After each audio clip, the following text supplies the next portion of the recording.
Focus करते हैं examination season पर कि आखिरकार स्टूडेंट्स जो एग्जाम दे रहे हैं वो कौन से ऐसे सक्सेस मंत्रास को याद रखें जिससे कि उनके मार्क्स भी अच्छे आएँ, वो अपने पोटेंशियल पे परफॉर्म कर सकें। और इस विषय पर बातचीत के लिए डीडी मॉर्निंग शो में स्वागत कीजिए मृदुला सप्रा मैम का। सुप्रभात अमित जी, भावना जी। जी, very good morning to all my dear students who are appearing for board examinations. Thank you very much. Mridula ma'am computer की टीचर हैं Surajbhan TAV public school Vasant Vihar Delhi से, तो बेस्ट विशेस तो बहुत काम आती हैं। तो ये बताइए, अब सारे एग्जाम्स, क्योंकि आप 10वीं 11वीं 12वीं को पढ़ाती हैं, 10:30 बजे से लेकर 1:30 बजे तक हैं।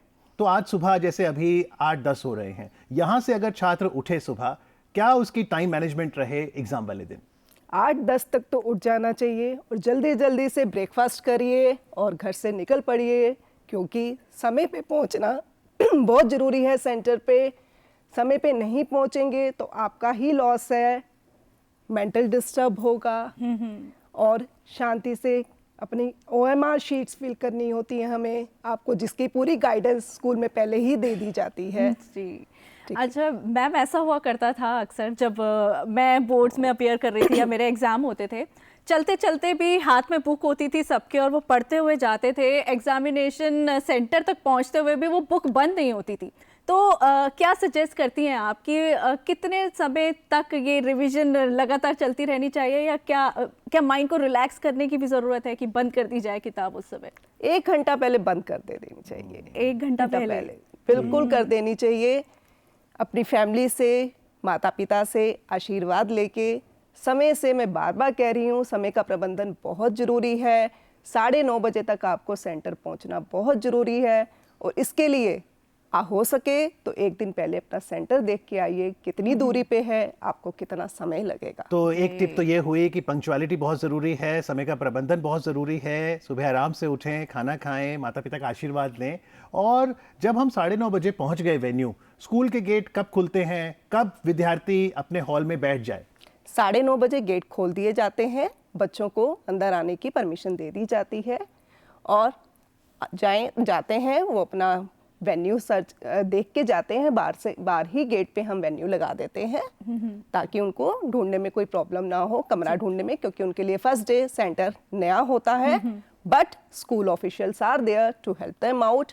कोई भी उन्हें प्रॉब्लम नहीं फेस करनी पड़ती। 10 बजे तक तकरीबन अपनी सीट वो हो जाए, सीट पे बैठ जाए। 10 तो एंड है। अच्छा, उसके बाद एंट्री नहीं है। नहीं है, नहीं है।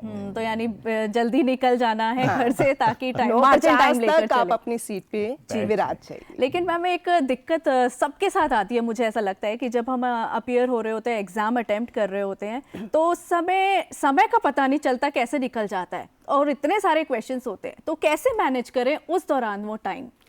देखो, उस समय ना हमारा आजकल CBSE ने बहुत अच्छा हमारे लिए प्रोविजन दिया है, जो हमारे टाइम में नहीं होता था। 15 minutes reading time extra. Okay. तो 10-10:15 से 10:30 तक जो हमें रीडिंग टाइम दिया जाता है, जिसमें लिखने की अनुमति नहीं होती, उसको हमें फुल यूटिलाइज करना है। और उस समय में हमें ध्यान देना है, जो ऑप्शनल क्वेश्चंस हैं, इंटरनल चॉइस वाले क्वेश्चंस हैं, उसमें हमें कौन सा अटेम्प्ट करना है, पहले ही उसको मार्क कर लीजिए। जिसमें डिफिकल्टी आ रही है उसको नोट डाउन कर लीजिए कि हम उसको लास्ट में अटेम्प्ट करेंगे हमारा, ताकि समय बर्बाद ना हो और हम अपना। तो जैसा आपने कहा 9:30 बजे वेन्यू पहुंचे, फिर आप एंट्री गेट पे अपना देख के कमरा कौन सा है बैठ जाए 9:50। 10 से 10:15 फिर क्या होता है? 10 से 10:15 आपको आंसर शीट, 10 बजे आंसर शीट दे दी जाती है, जिसमें फर्स्ट जो पेज होता है आपका OMR होता है, optical mark reading. It means आपको इंसर्कल करने होते हैं अपने all the particulars, your name, centre name, school name, roll number. और उसमें बहुत ही कंसंट्रेशन की जरूरत होती है। बिल्कुल। और अगर कोई लेट पहुंचता है तो देखिए कहीं ना कहीं मानसिक तनाव हो जाता है। पहले आप पहुंचते हैं तो एक तरह से दिमाग ठंडा, शांतिपूर्वक आप काम करते हैं। ये जो हम 10 से 10:15 बजे फॉर्मेलिटीज करते हैं, इसमें भी क्या कई बार जाने जाने विद्यार्थी से मिस्टेक हो जाती है? गलती हो जाती है, बच्चे हैं, हम बड़ों से भी गलती हो जाती है, तो बच्चों से होना तो स्वाभाविक है। बच्चों को मैं यही कहूंगी, गलती हो जाए बिल्कुल नहीं डरना, बोर्ड ऑफिशियल्स, स्कूल ऑफिशियल्स हमारे साथ हैं, वो हमारी हेल्प करते हैं, उस शीट को फिर मैनुअली इवेल्युएट कर लिया और जाता है। 10:15 बजे फिर क्वेश्चन पेपर मिलता है। 10:15 बजे। तो जो आप कह रहे थे चॉइस देखनी है, अब इसमें हम ना कई बार हमसे गलती होती थी। एक है ओवरऑल चॉइस, जी 5 क्वेश्चन है, आपने 4 करने हैं, और आप पर अब overall choices are not there. Internal choice, internal choice means in the unit, okay, unit में चॉइस। यानी मान लो क्वेश्चन नंबर 5 में एबीसी सब पार्ट है, उनमें से 2 कीजिए। नहीं, ऐसे? यूनिट अच्छा। ए है तो उसमें if say fifth question is there A B C part, तो फिफ्थ के ही आपका एक और क्वेश्चन होगा। ओके, तो आप फिफ्थ क्वेश्चन में आप चाहे एबीसी पार्ट करिए, चाहे दूसरा उसका और वाला पार्ट करिए। अब इसमें कंफ्यूजन कई बार एक बच्चों को ये भी हो जाता है, जो चॉइस होती है वो समझ नहीं पाते हैं कि पूरे क्वेश्चन के लिए है या सी पार्ट के लिए है। तो उसका हमें बड़ा ध्यान रखना है, और अगर जब ऐसी समझ ना आ रही हो, बच्चा अपना डिसीजन ना ले पा रहा हो, तो आप उस क्वेश्चन का ग्रैंड टोटल कर लीजिए ओके, कि अगर वो 5 मार्क्स का क्वेश्चन है तो एबीसी पार्ट के 5 मार्क्स हैं। अब चॉइस वाले कितना मार्क्स का आएगा? 2 मार्क्स का है, इसका मतलब that choice is only for the last C part. Very good. कुछ स्टूडेंट्स को मैं देखा करती थी अपने एग्जामिनेशन के टाइम पर कि बड़े कलरफुल पेन्स, पेंसिल, स्केल सब कुछ लेके वो बैठे होते थे और आंसर शीट को बड़ा सजा रहे होते थे। तो उस केस में आप क्या सजेशन देंगी? Only blue and black, only blue and black for the students, because जो हमारे कलरफुल पेन्स हैं वो जब हम इवैल्यूएशन प्रोसेस स्टार्ट होता है उसमें टीचर्स के लिए है।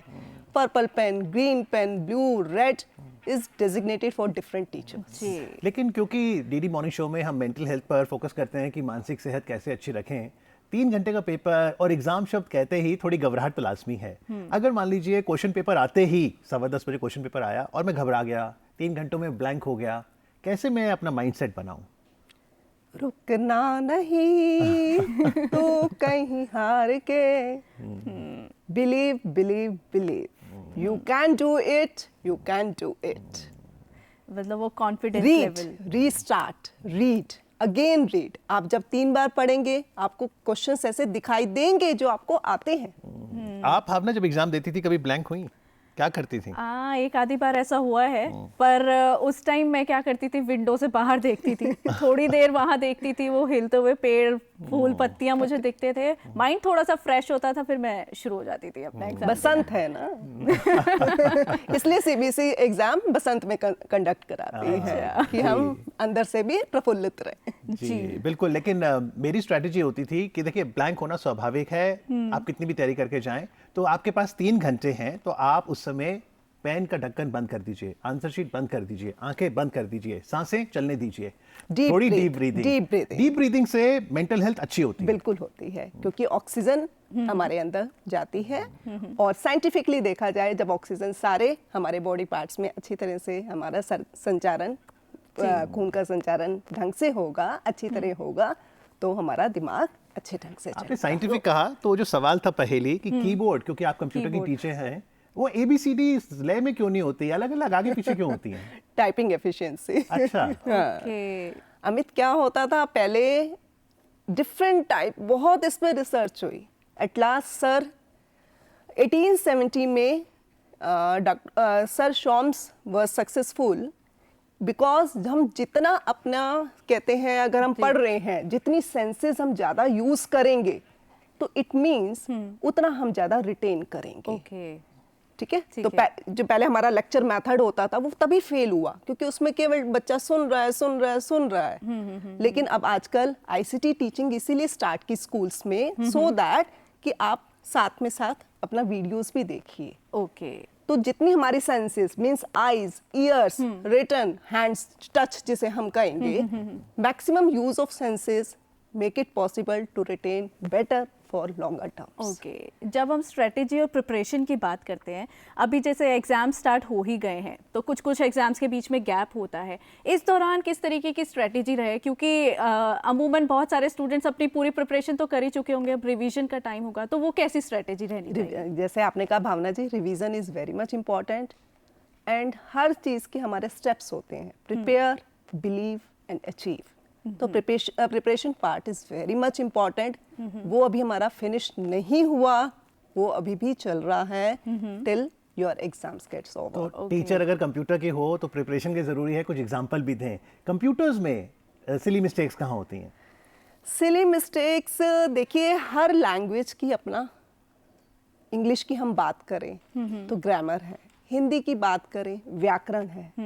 सिमिलरली कंप्यूटर में भी हमारी लैंग्वेजेस आर देयर जिनकी हम ग्रामर को सिंटेक्स बोलते हैं। Okay. So you have to concentrate on your syntax कि हमारे सिंटेक्स में गलती ना हो। वह घर जाता है, कितना सुंदर वाक्य है, और मैं बोलूं वह जाता घर, अटपटा सा लगता है ना। Yes. तो कंप्यूटर में भी हमें प्रोग्रामिंग लैंग्वेज में इस चीज का ध्यान रखना है कि सिंटेक्स जो है अकॉर्डिंग टू रूल्स। एक और चीज जो हमने देखी है कि एग्जाम में कि फॉर्मेट में एमसीक्यू क्वेश्चंस आते हैं, मल्टीपल चॉइस, यानी आपका सवाल होगा एबीसीडी चॉइसेस, उसमें क्या स्ट्रेटेजी रखें? MCQs questions are very important, very scoring if your concepts are clear. Okay. But कई बार हम गलती क्या करते हैं MCQ क्वेश्चन की स्टेटमेंट को रीड करने में। For example, if one question is in computer, which of the following is an example of e-waste, like rotten apples are there, empty soft drink cans are there, old speakers are there, old shoes are there. तो question क्या हमने पढ़ना है, which of the following is an example, so you have to tick the right one. तो इस case में मेरा क्या होगा, ओल्ड स्पीकर्स और my gadgets. But if my question is which of the following is not an example of, like browser, जिसमें हम Firefox का एग्जाम्पल दे देते हैं, Firefox, Google Chrome, Microsoft Edge, then at last like अवस्था। Okay, तो ये बहुत बड़ा एक आपने टिप दिया है कि मल्टीपल चॉइस में देखिए कि वो वहाँ नॉट अगर है तो आपको ऑड वन आउट पिक करना है। चलिए, छोटे छोटे सक्सेस मंत्रास हैं, एक बार फिर से सभी विद्यार्थियों को हम शुभकामनाएं देते हैं, और आज कार्यक्रम में आके ये यूजफुल टिप्स शेयर करने के लिए मृदुला मैम आपका बहुत बहुत आभार। बहुत बहुत धन्यवाद Amit ji. Thank you so much. Thank you.